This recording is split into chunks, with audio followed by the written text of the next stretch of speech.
Alright, folks, there's one thing I kinda wonder about. Who seems to think that definitely there's a double standard? There's the rest of the NFL, and then there's Tom Brady and the New England Patriots.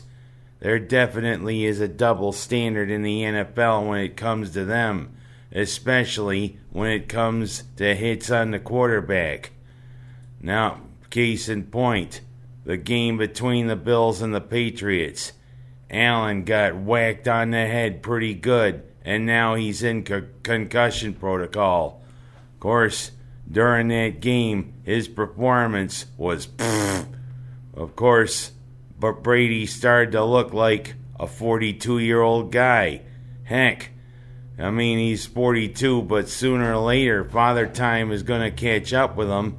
And for the first time in that long, glorious career he's had, much at the behest of the Bills, he looked flummoxed. Yeah, Buffalo's blitz packages and everything made Brady wonder, what the heck am I doing? Heck, we pretty much controlled a lot of the passing game. Julian Edelman was only hit a couple of times, and he's always been the burner against the Bills. But who knew? Apparently there is a double standard, because Allen gets whacked on the head.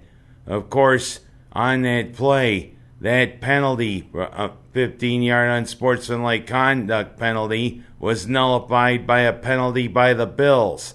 Another way that the NFL fails to protect quarterbacks. As lo and behold, had a Bill done that to Brady, guess what? They would have had an armored personnel carrier to take him away because everybody would be gunning for his head. No pun intended. But you know what? There's the double standard. It just seems as though there's the rest of the league, and then there's the Patriots. But I digress. It was a game Buffalo should have won because the defense rose to the occasion against almighty Brady. But still, the offense showed when it needs to be on its game most, it lets us down. Again, another loss to Brady and the Patriots when it's a game we could have won. And Barkley looks like he might be the guy under center this Sunday when they go down to Tennessee. Because Allen's in protocol. We'll see what happens. Maybe he can get the cobwebs out of his head. Humana. Oh, a spider. Don't know what kind it is, but I mean, I had to get the cobwebs out. But I mean, I'm going to go from talking about the Bills and the double standard to a team that seems to be sleepwalking right now. Yes, it was a expected victory by the Orange over Holy Cross. But who seems to think that the offense through much of the second quarter and through part of the third quarter looked like Ed Norton in a classic episode of The Honeymooners? Heck, he looked like this.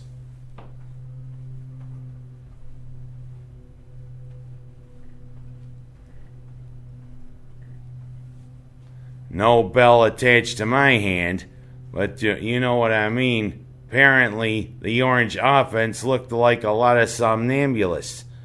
And I mean, somnambulist, if anybody don't know technical terms, means like they were sleepwalking. Yeah. I mean, against Holy Cross, we could have put maybe 50, 60 points on the board. But instead, it only was 41. Who'd have thunk that I'd be flummoxed over a 41-3 win? I know we could have done better, but it seems as though the offense is still very inconsistent 5 games into the season.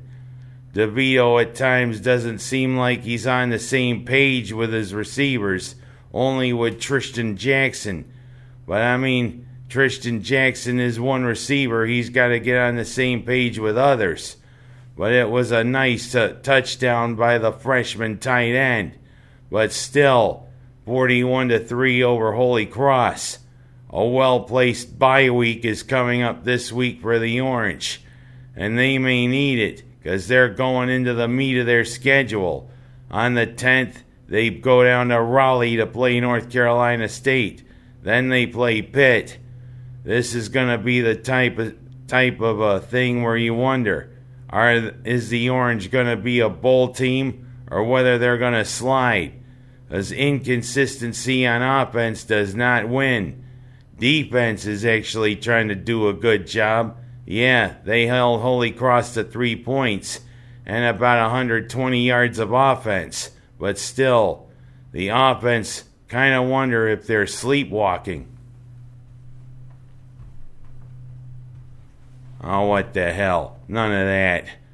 But I go from one team that's sleepwalking to another team that's sleepwalking.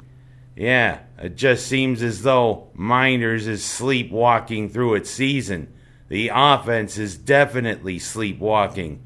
But of course, it's that darn Federation schedule.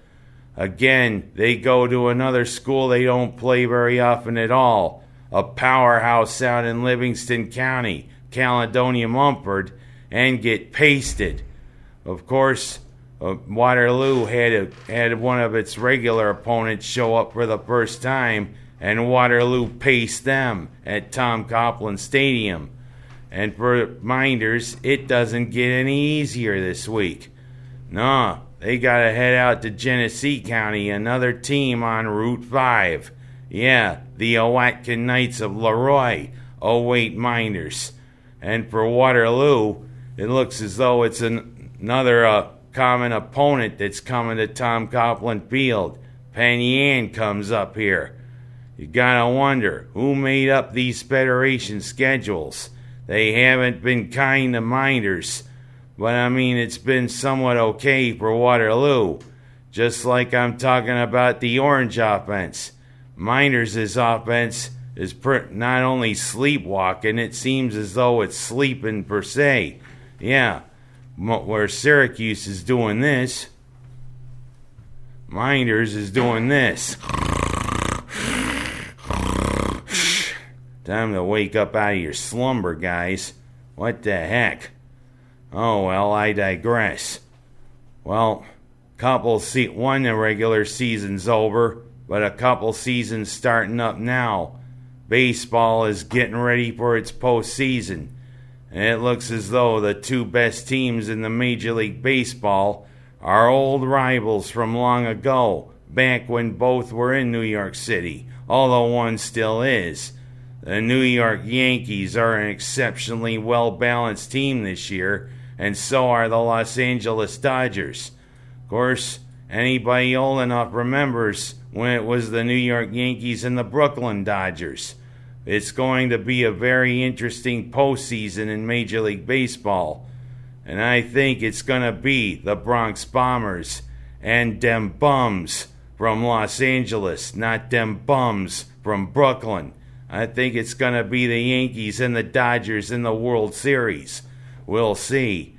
And of course, this week, the NHL starts up its season. And the Sabres have made a few changes and new coach. And hopefully, the Sabres can get back to the playoffs. Is there another long-suffering team Buffalo fans want to see do good? Heck, they gave us a teaser last year, but then they collapsed down the stretch. The Sabres have got to get back to the playoffs, guys, as Buffalo loves its hockey going to the Stanley Cup. And last but not least, who's sick of this whole thing of the impeachment process? You know what? It always seems every day there's somebody calling for Donald Trump's head. Yes, sometimes he does make some unaghast things on Twitter. Especially, sometimes I just wish he'd leave the darn thing alone. You know, we all got personal feelings, but I don't think you need to share them on Twitter, the leader of the United States. But who thinks this whole thing of impeachment is a sham? You know what? You can't impeach Trump. You know why? You're not in Georgia. And that's all I gotta say this week. I'm Ken Haas, and let's go, Bills. Let's go, Orange.